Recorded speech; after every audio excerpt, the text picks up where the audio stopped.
Good morning. Welcome to the another session of chemistry for class 11th. Today I will discuss chapter 1 of chemistry class 11th, that is some basic concept of chemistry. देखो last time class 10th में chemistry science subject के साथ थी और 11th class में ये subject अलग हो गया। अब इस अलग सब्जेक्ट में हम क्या पढ़ेंगे? सबसे पहली बात तो यही है, तो केमिस्ट्री क्या चीज है, हम इसमें क्या पढ़ते हैं? सबसे पहली बात है chemistry is the branch of science which deal with the study of matter. अब मैटर क्या चीज होती है? Solid, liquid, gas. तो वो ब्रांच साइंस की जो मैटर से यानी सॉलिड, लिक्विड और गैस से डील करती है। It's physical property, it's chemical property, its application, ये सारी चीजें जो डिस्कस होती हैं इसमें, तो ये हमारी केमिस्ट्री बनाती है। फिर इसके अंदर आती है रिएक्शंस। हम एक मैटर को दूसरे मैटर के साथ रिएक्ट करवाते हैं, ठीक है ना, एक एलिमेंट को दूसरे एलिमेंट के साथ रिएक्ट करवाते हैं और नए नए कंपाउंड बनते हैं। तो ये सारी चीजें हम केमिस्ट्री में पढ़ते हैं। तो क्या डेफिनेशन हो गई? The branch of science which deals with the study of matter, its physical and chemical properties, its application are called chemistry. It also deals with the chemical reaction between different atoms or elements which result in the formation of new compound. तो अब देखते हैं chemistry की कितनी branch हो सकती हैं। तो देखो केमिस्ट्री कितनी ब्रांच है? 3 ब्रांच है, ऑर्गेनिक केमिस्ट्री, इनऑर्गेनिक केमिस्ट्री और फिजिकल केमिस्ट्री। ऑर्गेनिक केमिस्ट्री का फादर ऑफ ऑर्गेनिक केमिस्ट्री जो है वो है फ्रेडरिच हुलर। इनऑर्गेनिक केमिस्ट्री के फादर हैं एल्फ्रेड वार्नर और फिजिकल केमिस्ट्री के फादर हैं विलियम ऑस्टवर्ल्ड। तो ये फादर ऑफ केमिस्ट्री और ऑर्गेनिक, इनऑर्गेनिक और फिजिकल केमिस्ट्री के फादर, ये भी तुम्हें पता होना चाहिए। अब दूसरी चीज है कि ऑर्गेनिक केमिस्ट्री क्या चीज है। ऑर्गेनिक का मतलब होता है लाइफ, ग्रीक वर्ड है ऑर्गेनिक, ठीक है। तो the branch of chemistry which deals with the study of carbon and its compound is called organic chemistry. Last time भी तुमने पढ़ा था, जो कार्बन और कार्बन के कंपाउंड्स को डील करती है वो हमारी ऑर्गेनिक केमिस्ट्री है। तो इनऑर्गेनिक केमिस्ट्री क्या हुई फिर? The branch of chemistry which deals with the study of all elements present in periodic table except carbon is called inorganic chemistry. फिर थर्ड हमारी है physical chemistry, the branch of chemistry which in which techniques of physics include in chemical analysis is called physical chemistry. अब हम अपना topic start करते हैं। सबसे पहला टॉपिक इस चैप्टर का है क्लासिफिकेशन ऑफ सब्सटेंस। तो सब्सटेंस हमारे पास यहाँ पर मैटर है, तो मैटर को हम पहले क्लासिफाई करते हैं कि मैटर को कितने पार्ट्स में डिवाइड किया जा सकता है। चलो देखते हैं। जो मैटर्स होता है, पहली बात तो मैटर क्या होता है, वो एटम का बना हुआ होता है, मेड अप ऑफ एटम्स। और एटम क्या चीज है? Atom smallest structural and functional unit of matter. किसी भी मैटर का सबसे छोटा पार्ट जो होता है वो एटम ही होता है। जिस तरह एक बिल्डिंग को बनाने के लिए एक ईंट का इस्तेमाल होता है, एक एक ईंट रख के पूरी बिल्डिंग तैयार होती है, वैसे ही एक एक एटम को जोड़कर कोई भी मैटर बनेगा। अब एक और चीज है मॉलिक्यूल है। दो और दो से ज्यादा atom, different kind of atom भी हो सकते हैं, सेम काइंड ऑफ एटम भी हो सकते हैं, वो मिलाकर एक मॉलिक्यूल बना लेते हैं।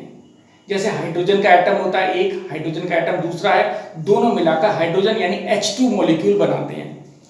ऐसे ही एक कार्बन का एटम है, 2 ऑक्सीजन के एटम है, ये तीनों मिलाकर कार्बन डाइऑक्साइड यानी CO2 का एक मॉलिक्यूल बनाते हैं, ठीक है ना। तो ये हो गया एटम और मॉलिक्यूल में डिफरेंस और डेफिनेशन उसकी। दूसरी चीज है, जब मैटर को हम डिवाइड कर रहे हैं तो एक फिजिकल स्टेट की वजह से हम डिवाइड कर सकते हैं और केमिकल स्टेट की वजह से डिवाइड कर सकते हैं। तो फिजिकल स्टेट में हमारे पास सॉलिड, लिक्विड और गैस आती हैं। तीनों अलग अलग चीजें, हम एक बार देख लेते हैं कि तीनों में क्या क्या चीजें। अगर सॉलिड को देखते हैं तो सॉलिड के अंदर जो एटम होते हैं बहुत ही क्लोजली पैक्ड होते हैं, उनके अंदर बिल्कुल जगह नहीं होती। किसी भी सॉलिड को तुम दबा के देखो, अब ये भी एक सॉलिड है, मैं इसको दबा रहा हूं तो नहीं दब रही है, मेरी उंगली इसके अंदर भी नहीं जा रही है, तो इसका मतलब है ये एक सॉलिड है। तो सॉलिड के मॉलिक्यूल, सॉलिड के एटम कॉम्पैक्टली पैक्ड होते हैं। दूसरी चीज है इसकी डेफिनेट शेप होगी, देखो ये शेप बोर्ड की है, ठीक है ना। ऐसे ही इसका एक मास होगा, मैं इसको अगर वेट करूंगा तो इसका कुछ ना कुछ मास आएगा। रिजिड है, अपनी जब शेप नहीं बदल रहा, ठीक है ना, बोर्ड है तो बोर्ड ही रहेगा, ठीक है, कागज नहीं बन जाएगा ये या कोई और दूसरी चीज नहीं बन जाएगी, क्योंकि इसकी शेप रिजिड है। फिर इसमें फ्लूइडिटी नहीं है, ये बह नहीं रहा है, यहाँ पर बोर्ड यहाँ पर है, इसको बह कर नीचे नहीं आ गया अपने आप ही ये, तो ये एक सॉलिड है, रिजिड है, ठीक है। अब इसको कंप्रेस भी नहीं किया जा सकता, और इसका कारण क्या है, इनके जो एटम है उनके बीच में इंटरमोलिकुलर फोर्स बहुत स्ट्रांग होता है। दूसरी चीज लिक्विड है, लिक्विड के पार्टिकल्स थोड़े लूजली पैक्ड होते हैं, देखो यहाँ पर बिल्कुल मिले हुए हैं, यहाँ पर थोड़े लूजली पैक्ड है, ठीक है, इनके बीच में थोड़ी बहुत जगह होती है, ठीक है ना। इस वजह से इनकी कोई शेप नहीं होती, जिस बर्तन में इनको डाला जाता है उस बर्तन की शेप इनकी आ जाती है। लेकिन इसके बाद भी इनका वॉल्यूम, वहां मास था, यहाँ वॉल्यूम है, उनका वॉल्यूम एक डेफिनेट होता है। 1 लीटर दूध का मतलब 1 लीटर दूध, अब वो 2 लीटर दूध नहीं बन जाएगा, ठीक है। तो ये इतने रिजिड नहीं होते, हम पानी के अंदर अपना हाथ डालते हैं तो हमारा हाथ पानी के अंदर घुस जाता है, इसका मतलब पानी रिजिड नहीं है, उसके मॉलिक्यूल अपनी जगह से हट जाते हैं थोड़ी से, ठीक है ना। उनमें फ्लूइडिटी होती है, अगर हमने पानी को किसी ढाल पे रखते हैं तो वो बहकर नीचे की तरफ चले जाता है, ठीक है, तो इसका मतलब है वो फ्लूइड है, बहने वाला है। और इनकी कंप्रेसिबिलिटी भी थोड़ी बहुत होती है, ज्यादा कंप्रेस नहीं किया जा सकता, लिक्विड को ज्यादा कंप्रेस नहीं किया जा सकता, लेकिन फिर भी थोड़ा बहुत कंप्रेस किया जा सकता है, क्योंकि इनमें स्पेस होती है थोड़ी बहुत। अब आते हैं लास्ट इसका गैस। गैस के पार्टिकल देखो बहुत लूजली पैक्ड होते हैं, इनकी कोई ना तो डेफिनेट शेप होती है और ना ही इनका वॉल्यूम डेफिनेट होता है। 1 लीटर गैस को हम पूरे कमरे में भी फैला सकते हैं और पूरे वर्ल्ड में भी फैला सकते हैं, तो इनका कोई शेप नहीं है, कोई मतलब वॉल्यूम इनका डेफिनेट नहीं है, ठीक है। लेकिन और ये रिजिड भी नहीं होते, और इनमें फ्लूइडिटी सबसे ज्यादा होती है और कंप्रेसिबिलिटी भी सबसे ज्यादा होती है। तो ये तो हो गए हमारे जनरल फिजिकल स्टेट के बारे में। अब आते हैं हम केमिकल स्टेट पर। केमिकल स्टेट के ऊपर अगर हम देखें तो मैटर जो हमारे 2 पार्ट्स में क्लासिफाई कर सकते हैं, प्योर और इम्प्योर। प्योर मैटर जो होते हैं वो होते हैं एलिमेंट और कंपाउंड। एलिमेंट एक ही तरह के एटम को मिला के बनता है, हाइड्रोजन के एलिमेंट में हाइड्रोजन के ही एटम होंगे और किसी के एटम नहीं होंगे, ठीक है ना। तो एक ही तरह के एटम के मिला के बना रहा है तो एलिमेंट। और अगर सेम एलिमेंट का भी कंपाउंड बन सकता है, जैसे H और H मिलकर H2 बनता है, तो H2 भी हमारा एक कंपाउंड हो गया, क्योंकि 2 एलिमेंट को मिलाकर बना, 2 एटम को मिलाकर बना है। तो ऐसे ही अगर कार्बन डाइऑक्साइड भी हमारा एक कंपाउंड है तो उसमें डिफरेंट एटम भी कंबाइन कर सकते हैं, ठीक है ना। तो 2 और more element combine to form a compound. Element same kind भी हो सकते हैं, डिफरेंट काइंड भी हो सकते हैं, ठीक है ना। तो ये हो गया हमारा कंपाउंड। इसके बाद आता है मिक्सचर। मिक्सचर में हमारे पास 2 होते हैं, होमोजेनस यानी इनका कंसंट्रेशन यूनिफॉर्म होता है, ठीक है, और इसका एग्जांपल है लेमन जूस। और हेटेरोजेनस मिक्सचर होता है जिसमें नॉन यूनिफॉर्म कंसंट्रेशन होता है, और इसका एग्जांपल है sand and water. Homogeneous mixture का मतलब क्या होता है कि अगर हम लेमन जूस लेते हैं तो हमने पानी के अंदर लेमन मिला दिया। लेमन मिलाने से क्या होता है कि उसमें पानी में हमने लेमन मिला रखा है, तो दोनों बिल्कुल इक्वली मिक्स्ड होते हैं। और जबकि सैंड और वाटर में सैंड थोड़ी देर बाद नीचे बैठ जाती है और वो उसका कंसंट्रेशन पूरे मिक्सचर में एक जैसा नहीं होता है। तो ये हमारा होता है हेटेरोजेनस मिक्सचर। अब हम एलिमेंट्स देखते हैं। एलिमेंट्स क्या होते हैं? Elements are the substance which have their own identity and cannot be destroyed and synthesized by similar compounds। तो एलिमेंट्स जो होता है उनकी अपनी खुद की आइडेंटिटी होती है। एलिमेंट को हम किसी कंपाउंड से नहीं बना सकते, क्योंकि एलिमेंट खुद ही उसमें एक ही तरह के एटम होते हैं, वो किसी और दूसरे चीजों से नहीं मिलके बना होता, ठीक है। तो अब एलिमेंट्स जो होते हैं, अगर हम देखें तो टाइप्स ऑफ एलिमेंट देखते हैं हम क्या होते हैं।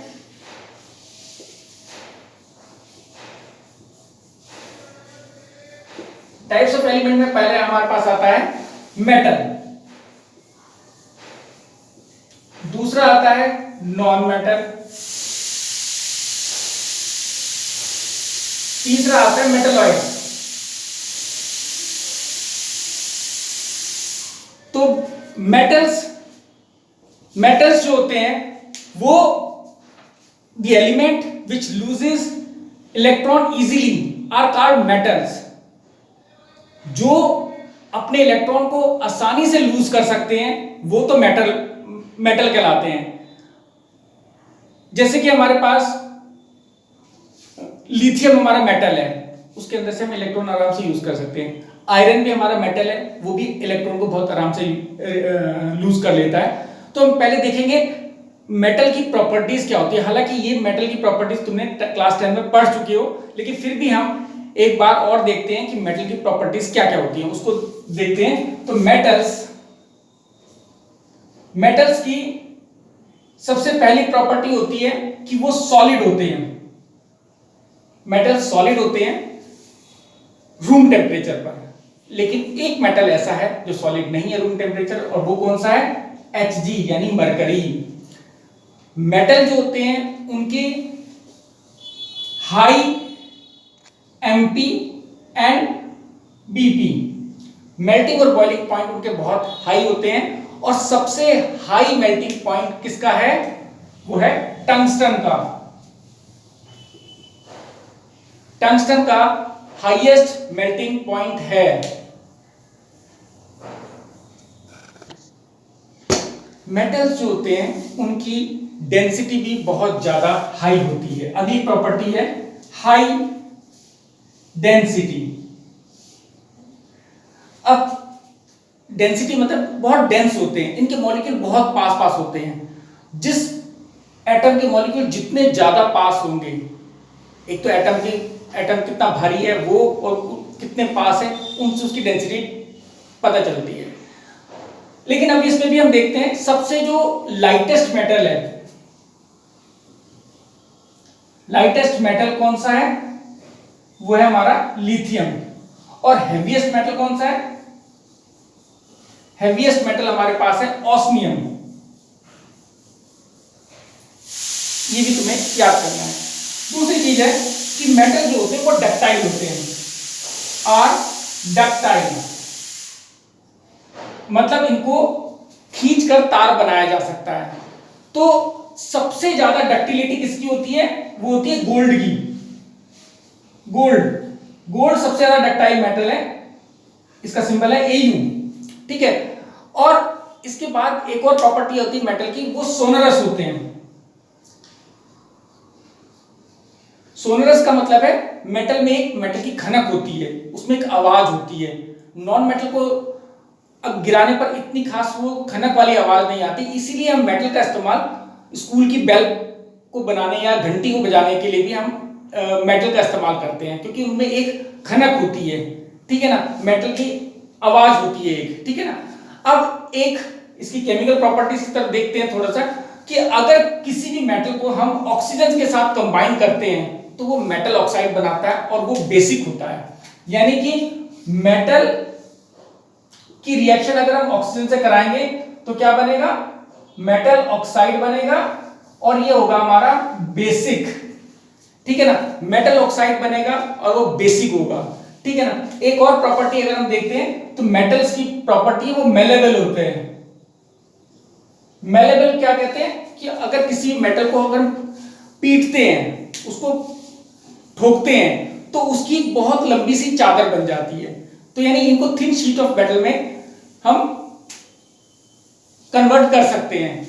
इसके बाद आती है हमारी एक और प्रॉपर्टी, कि अगर किसी मेटल को हम एसिड के साथ कंबाइन करेंगे तो इसमें क्या बनेगा? हमारा मेटल को अगर किसी एसिड के साथ अगर हम कंबाइन करते हैं तो एक तो सबसे पहली बात है उसके अंदर हाइड्रोजन गैस निकलेगी। ठीक है। अब देखो हमने Na+HCl करा। ठीक है, तो क्या बनेगा? NaCl+H2। अगर हम Zn+HCl करेंगे तो क्या बनेगा? ZnCl2+, H2 ZnCl plus H2। इसके बाद अगर हम K प्लस H2SO4 करेंगे तो क्या बनेगा, K2SO4 प्लस H2। ठीक है, तो ये हम इसकी एसिड के साथ अगर रिएक्शन करा रहे हैं, हाइड्रोजन क्लोराइड यानी हाइड्रोजन क्लोराइड और सल्फ्यूरिक एसिड, अगर हम इनके साथ इसकी रिएक्शन करा रहे हैं तो यहां पर हमारी हाइड्रोजन गैस बन रही है। मेटल को अगर हम किसी मेटल को अगर हम हाइड्रोजन से रिएक्ट करते हैं तो वो मेटल हाइड्रेट बनाएगा, और मेटल हाइड्रेट आसानी से वेपोराइज नहीं होता।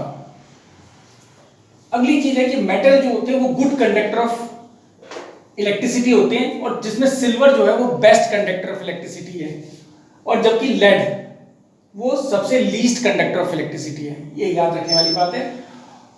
मेटल जो होते हैं वो गुड कंडक्टर ऑफ हीट भी होते हैं, इसीलिए हम उनका इस्तेमाल कुकिंग, किसी भी चीज को पकाने के लिए हम मेटल के बर्तन ही इस्तेमाल करते हैं। ठीक है ना। अब एक चीज ये भी देख लो कि अगर मेटल जो होता है वो मेटल आयन देता है और एक इलेक्ट्रॉन उसमें से निकल जाता है, यानी मेटल जो है इलेक्ट्रॉन देने वाले होते हैं। ऐसे ही हमारे नॉन मेटल, अगर हम दूसरे पे आते हैं नॉन मेटल में अगर ये इलेक्ट्रॉन है, अगर किसी नॉन मेटल को दे देंगे, नॉन मेटल इलेक्ट्रॉन एक्सेप्ट कर लेगा और नेगेटिव एनायन बनाएगा। यहाँ पर कैटायन बनता है, यहाँ एनायन बनता है। अब नॉन मेटल की प्रॉपर्टीज हम देखते हैं, तो इसकी प्रॉपर्टी लगभग उसके मेटल के अपोजिट ही होती है। कुछ प्रॉपर्टीज हम देखते हैं, बाकी सारी प्रॉपर्टी लगभग एक जैसी हैं, 10th में पढ़ी होगी। कुछ प्रॉपर्टीज हम यहाँ पर देख रहे हैं। तो नॉन मेटल जो है वो तीनों फॉर्म में एग्जिस्ट करता है, सॉलिड भी है, लिक्विड भी है, गैस भी है। सल्फर, बोरॉन, सिलिकॉन, सेरिलियम, कार्बन, फास्फोरस। लिक्विड में हमारे पास ब्रोमीन है, और गैस तो हमारे पास हाइड्रोजन, नाइट्रोजन, ऑक्सीजन, आर्गन, बहुत सारी गैसेस है हमारे पास। ठीक है, तो ये हमारे गैसेस में है। दूसरी चीज है कि नॉन मेटल जो होता है वो बैड कंडक्टर ऑफ इलेक्ट्रिसिटी होता है, लेकिन इसमें भी एक एक्सेप्शन है ग्रेफाइट का। Graphite good conductor of electricity होता है। मेटल जो होते हैं ब्रिटल होते हैं, नॉन मिलेबल होते हैं, नॉन डक्टाइल होते हैं, वो सारी मेटल वाली प्रॉपर्टी पूरी आ जाती है। ब्रिटल का मतलब पता है, आसानी से टूट जाते हैं। इनको खींचोगे तो टूट जाएगा आराम से, या फिर इनका ये आराम से जमीन पे गिरने पर भी टूट जाते हैं। ब्रिटल होते हैं। इनका मेल्टिंग पॉइंट, बॉइलिंग पॉइंट भी लो होता है, लेकिन इसमें भी एक एक्सेप्शन है डायमंड का। डायमंड हार्डेस्ट सब्सटेंस है, इसका मेल्टिंग और बॉइलिंग पॉइंट बहुत ज्यादा होता है। ऐसे ही अगर हम नॉन मेटल को अगर ऑक्सीजन के साथ रिएक्ट करते हैं तो वहां पर हमारी एसिडिक ऑक्साइड बनती है। जैसे कार्बन ऑक्सीजन से मिले कार्बन डाइऑक्साइड हमारी एसिडिक है, नाइट्रोजन ऑक्सीजन से मिलकर नाइट्रोजन डाइऑक्साइड बनाता है, वो भी एसिडिक है। सल्फर ऑक्सीजन से मिलकर सल्फर डाइऑक्साइड बनाता है, ये भी हमारा एसिडिक ही होता है। इसके बाद हमारा अगले चीज आती है वो होती है कंपाउंड। टू और more different elements combine together to form a compound. तो दो या दो से ज्यादा एलिमेंट मिलकर कंपाउंड बनाते हैं। कुछ हमारे पास इंपॉर्टेंट कंपाउंड है जो केमिस्ट्री में जिनकी बहुत ज्यादा जरूरत पड़ेगी, मैं वही कंपाउंड यहां पर लिख रहा हूं, उनके फॉर्मूले लिख रहा हूं, आप इनको अच्छी तरह याद कर लेंगे। पहला वाटर, सबको पता है H2O होता है। ड्राई आइस, ड्राई आइस ये हमारी कार्बन डाइऑक्साइड होती है, ठीक है ना। और sulphuric acid H2SO4, hydrochloric acid HCl, nitric acid HNO3, borax Na2B4O7 10H2O, alum यानी फिटकरी, K2SO4, Al2SO4 whole thrice 0.24H2O, quick lime calcium oxide होता है CaO, slick lime calcium hydroxide होता है CaOH होल ट्वाइस। ऐसी लाइमस्टोन या marble calcium carbonate CaCO3, milk of magnesia जो होता है MgOH whole twice, hydrogen peroxide H2O2। इसके बाद हमारे पास ब्लीचिंग पाउडर आता है CaOCl2, gypsum CaSO4 0.2H2O, ethanol C2H5OH, spirit CH3OH, formalin, ये हमारा 40% फॉर्मेल्डिहाइड यानी HCHO होता है। मार्श गैस हमारा CH4 यानी मीथेन होता है। LPG पिछले साल पढ़ा था हमने, ब्यूटेन प्लस आइसोब्यूटेन होता है। ग्लूकोज का फार्मूला है C6H12O6। केन शुगर का फार्मूला है C12H22O11। विनेगर और इथेनॉल इसमें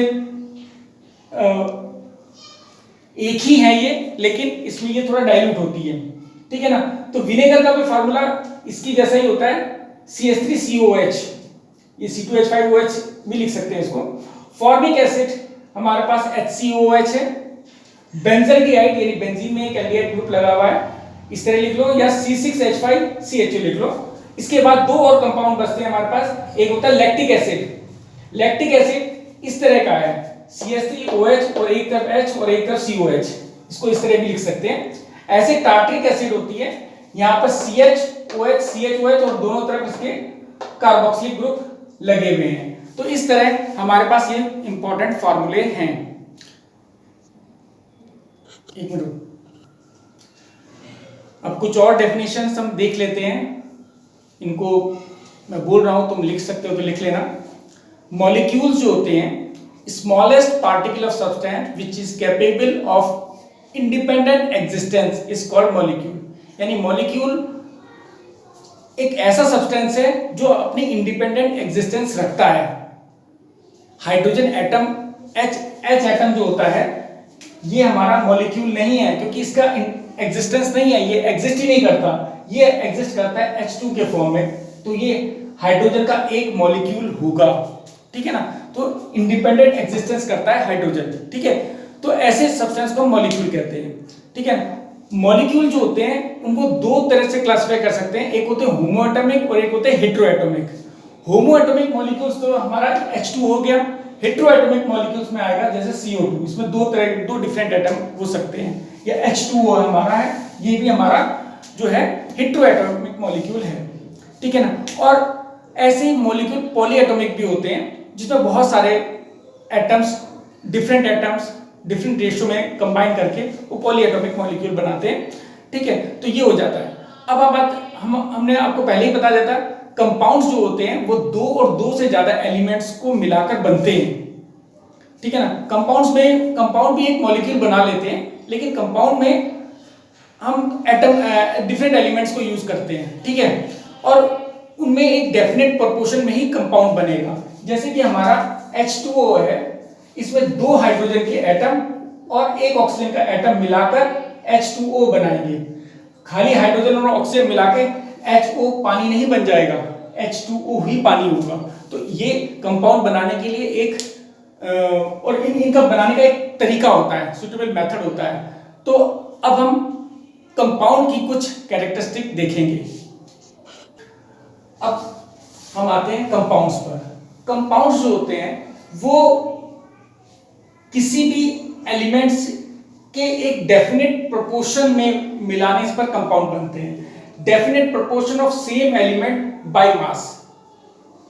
एक एलिमेंट हो या डिफरेंट एलिमेंट हो, उनके मास के अकॉर्डिंग अगर हम मिलाते हैं तो वो हमारा कंपाउंड बनता है, ठीक है ना। अगर कहीं पर भी हमारे पास कार्बन डाइऑक्साइड है, किसी भी सोर्स से अगर हम ले रहे हैं, तो उसके अंदर एक कार्बन का एटम होगा और दो ऑक्सीजन के एटम होंगे, ठीक है। और उनका अगर वो इसी प्रोपोर्शन में मिलेंगे तब वो एक कंपाउंड बनाएंगे, ठीक है ना। और कंपाउंड की प्रॉपर्टी जो होती है वो एलिमेंट की प्रॉपर्टी से अलग होती है। कार्बन जो है वो जलता है, ऑक्सीजन जलाने में मदद करता है, लेकिन कार्बन डाइऑक्साइड आग को ही बुझा देता है। तो देखो इसकी प्रॉपर्टी बिल्कुल अलग है, ठीक है ना। अब आते हैं कंपाउंड जो होते हैं वो हमारे दो तरह के होते हैं, एक ऑर्गेनिक कंपाउंड होता है, एक इनऑर्गेनिक कंपाउंड होता है। ऑर्गेनिक कंपाउंड वो कंपाउंड होते हैं जो लिविंग सोर्स से हम प्राप्त करते हैं। जैसे कि प्लांट और एनिमल से कोई भी प्रोडक्ट प्राप्त होता है तो उसको हम ऑर्गेनिक कंपाउंड कहते हैं। जैसे हमारा ऑयल हो गया, वैक्स हो गया, फैट हो गया, प्रोटीन हो गया, कार्बोहाइड्रेट हो गया, बहुत सारी चीजें हमारी ऑर्गेनिक है। यूरिया भी हमारा ऑर्गेनिक है, ठीक है। तो ऐसे ही हमारा इनऑर्गेनिक कंपाउंड जो होते हैं वो हमारा नॉन लिविंग सोर्स से यानी जमीन से हम कोई भी चीज प्राप्त करते हैं तो वो हमारा इनऑर्गेनिक कंपाउंड हो जाता है, सिलिकॉन हो गया, ऑक्सीजन हो गया, नाइट्रोजन है ये हमारे, ठीक है ना, सल्फर है, तो कार्बन है, तो ये सारी चीजें हमारे इनऑर्गेनिक कंपाउंड में आती है। अब आता है इसका लास्ट टॉपिक आता है मिक्सचर। मिक्सचर जो होता है एलिमेंट हो या कंपाउंड हो, हम किसी भी रेशियो में उसको मिलाएंगे तो मिक्सचर तैयार हो जाता है हमारा। और मिक्सचर जो होता है इसमें एलिमेंट्स जो हैं या कंपाउंड जो भी हमने मिक्स करे हैं वो मिक्स होने के बाद भी अपनी प्रॉपर्टी लूज नहीं करते। चीनी का प्रॉपर्टी होती है वो मीठी होती है, अगर पानी में हम चीनी डालते हैं तो हमें पानी का भी टेस्ट अलग मिल जाता है और चीनी का भी अलग मिलता है टेस्ट, चीनी का मीठापन वो नहीं खत्म होता, ठीक है।